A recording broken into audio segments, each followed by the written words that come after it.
YouTube channel. Today we're going to be doing a very realistic special effects makeup. I'm going to be doing a cut on the forehead that shows the skull. It's very gross. If you want to know how we do this very realistic cut on the forehead effect, just keep on watching.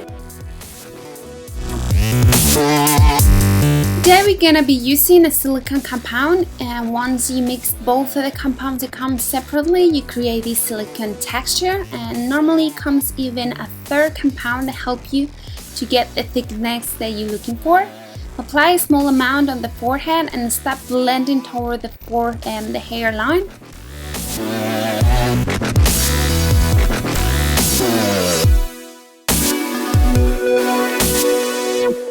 Basically, what we're looking for is to create two lines which has a separation between them, which is going to be the skull effect in between them.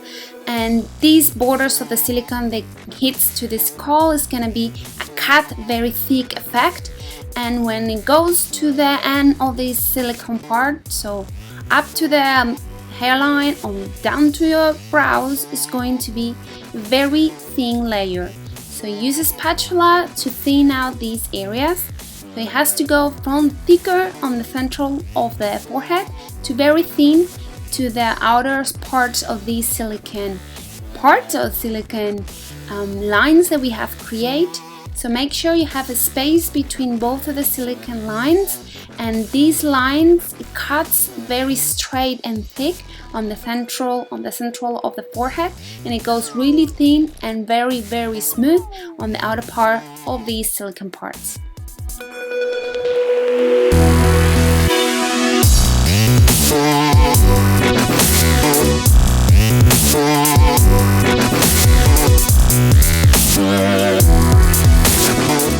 This silicone product dries out quite quickly, so I suggest you to mix out just a small amount and work with it, and then mix a little bit more and work with it.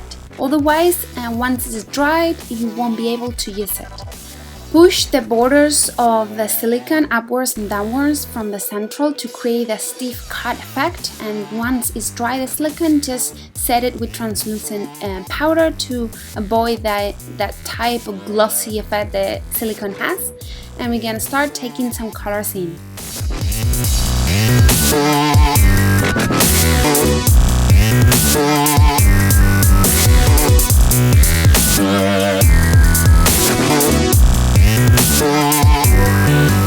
Going to be working today with the alcohol activated colors, which stay put longer. It doesn't remove from sweat or water, and it looks very realistic.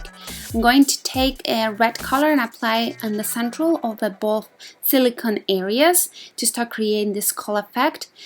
More alcohol you apply on this color, a more light density or light coverage color you have, and when you apply just a tiny bit of alcohol, you will get more density color and more opaque type of color. So with a little darker red, I'm gonna be creating the shadows on the borders of the silicone.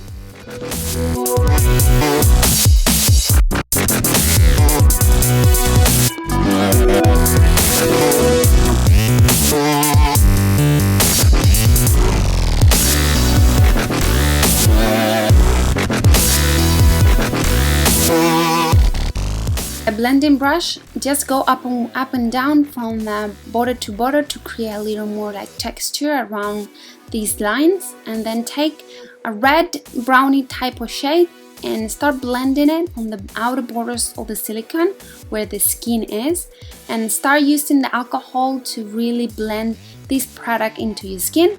Now we're gonna start creating some brushing effect. So take a purple and a green and start doing exactly the same. Apply a little bit of color, and to blend out this color and make it more natural, just take a little bit of alcohol on the brush with no product in, and just work it into your skin.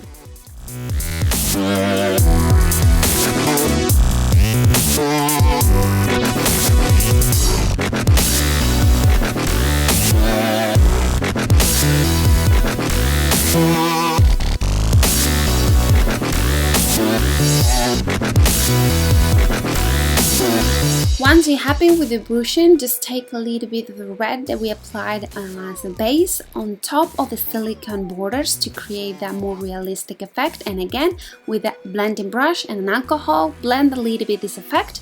As a last touch, I'm going to be applying a little bit of fake blood inside of the wound with cotton bud.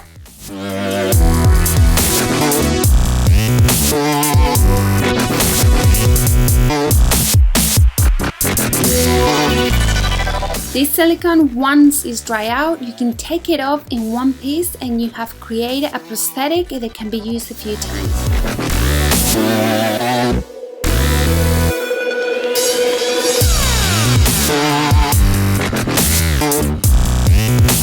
Well guys, I hope you like this effect. You see, just give a little bit of time by blending and searching for a specific finish effect on a color, and you will get very realistic type of finish. If you recreate this for Halloween, please make sure you share a picture with me on my social networking. You'll find it right here. So thanks so much for spending some time with me one more time. Be happy and see you next one. Ciao, ciao.